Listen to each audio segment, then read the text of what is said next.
سلام، وخت بخیر. ستړي مشئ. د ابادیو پرمختګ بل خبر. پکتیا کې د پلاستیکي خلطو یوې فابریکې فعالیت پیل کړ.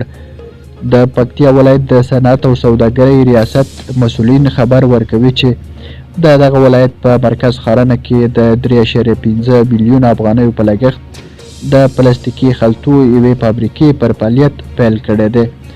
د یاد ولایت د صنعت او سوداګرۍ رئیس ویلي چې د دغه ولایت په مرکز کې د یوه اوسیدونکي لخوا دغه فابریکه د 3 میلیونه 500 زره افغانیو په لګښت جوړه شوې چې په 40 ساعتونو کې د 500 کیلوګرام پلاستیکي خلطو د تولید وړتیا لري.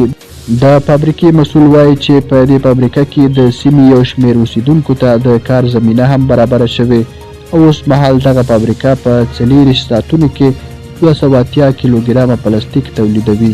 درنو لیدونکو، له اورېدو مو مننه.